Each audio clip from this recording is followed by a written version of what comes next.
What is ANOVA?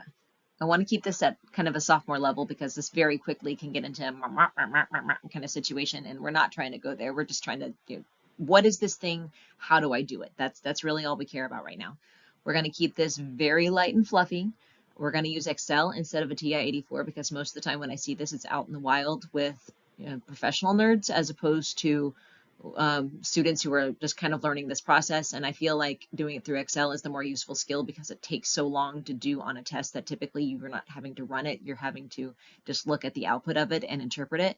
So we're going to go that route.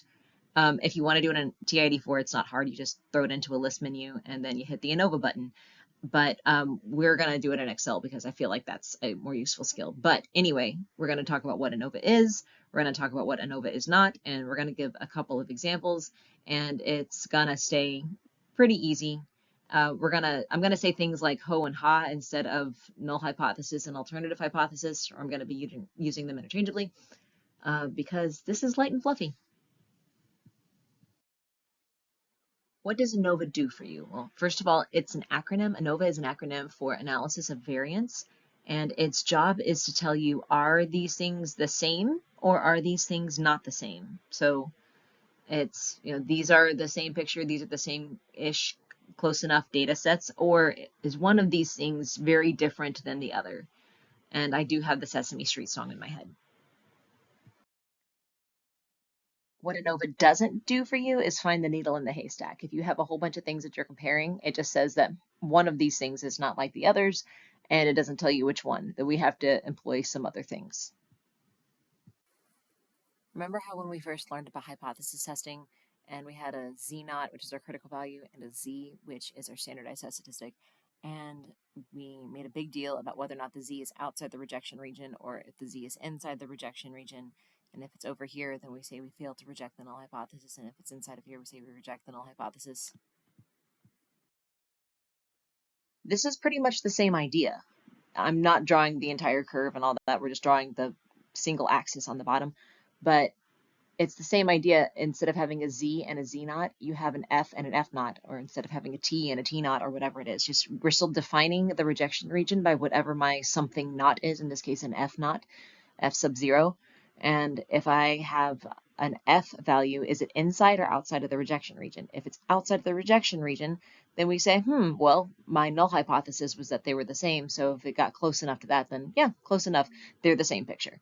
As opposed to if the F is inside the rejection region, we say, one of these things is not like the other. The table shows the ages and years for a sample of professional athletes from several sports. If alpha is equal to 0.05, can you conclude that at least one mean age is different from the others? Because this is saying, can you conclude that one mean age is different than the others? That sounds like an ANOVA. So what we're going to do is go to data, go to data analysis, ANOVA single factor. We're going to tell it where the data is. It's going to be from here all the way to here. Hit enter. My data is in columns instead of rows. My labels are in the first row. I need to tell it my alpha value so it can figure out my critical value for F. I hit OK, and it gives me this analysis over here. Now the two things that we care about are going to be this and this. The very short explanation is that this value of F right here is coming from this divided by this.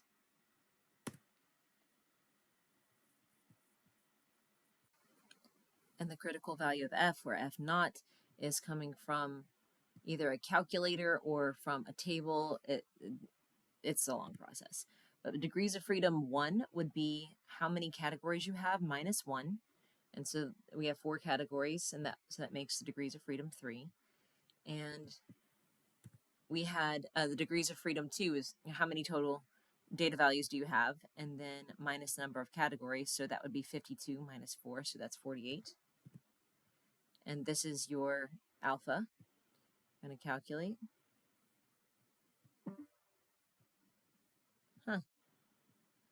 And then that is where that critical value is coming from. So because our F has escaped outside of the rejection region, then we are not going to say that one of the mean ages is significantly different than the other ones. So close enough. The nicer way to say that would be there is not enough evidence at a 5% level of significance to conclude that at least one mean age is different from the others for this data set. We're not going to reject the null hypothesis that they're all the same.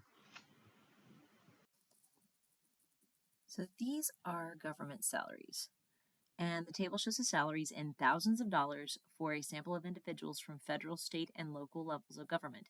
At alpha is equal to 0.01, can you conclude that at least one mean salary is different from the others?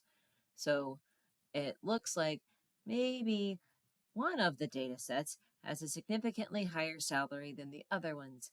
So, I wonder if they make the same kind of money or if they make different kinds of money. My null hypothesis is that they make roughly the same amount of money. Let's see. So what we're going to do is we're going to go to data. We're going to go to data analysis, ANOVA, single factor. And I have to tell it where my data is now. My data is currently here. Hit enter. It's in columns. My labels are in the first row.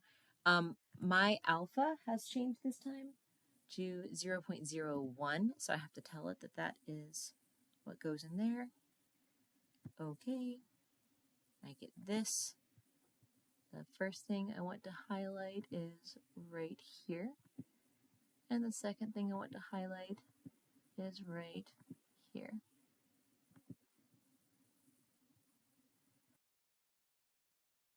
So clearly your F is wildly in the rejection region. It's way far over there.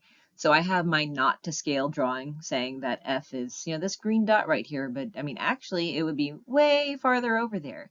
So I believe the non-statistical term would be, holy moly, we are going to reject that hoe. Null hypothesis, H sub 0. The more statistical way of saying that is there is enough evidence at a 1% level of significance to conclude that there's at least one mean salary that is different than the other. Obviously, one of those groups is making a whole lot more than the other, but ANOVA will not tell us which one. Your eyeballs can make a very good guess, but we don't guess around here. We run analyses. But, that's not what we're about today.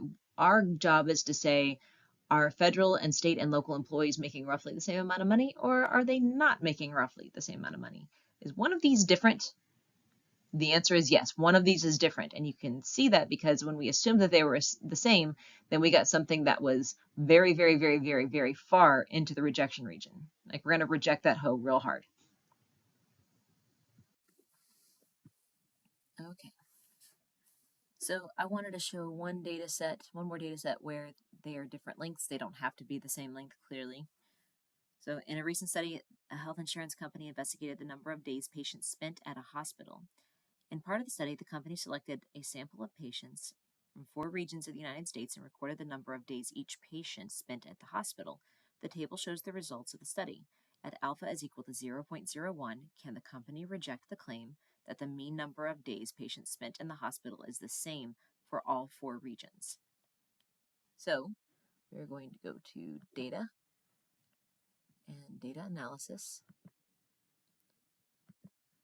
We need to tell it where our stuff is. Columns, rows, labels, alpha, we good.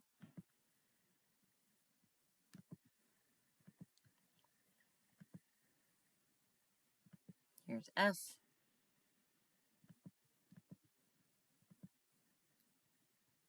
Here's F-naught, F sub 0.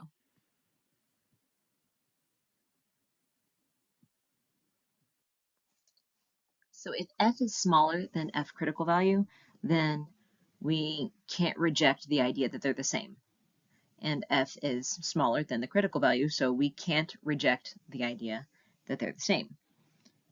And the way we conclude this is there is not enough evidence at the 1% level of significance for the company to reject the claim that the mean number of days patients spent at the hospital is the same for all 4 regions. We can't reject the claim that they're the same because my F is not inside of the rejection region that's defined by my F-naught. Hope this helps. So I've given a lot of places here for people to say, actually, you said, we don't care. We're just getting what's this basic concept down without trying to get too weird about it. So, yeah, null hypothesis, they mean the same thing. The critical value is the one that says sub-zero or F-naught, Z-naught, these kinds of things. It's sub-zero. The standardized test statistic or test statistic is going to be the thing that you calculate from your sample. Something else here is that ANOVA, different than Sesame Street, will tell you that at least one of these things is different from the others, whereas the picture I'm showing you from Sesame Street says that one of the things is different from the others. So according to ANOVA, technically, at least one thing is different from the others.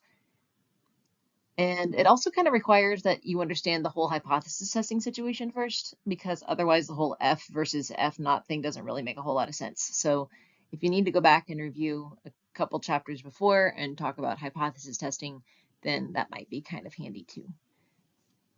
Bye.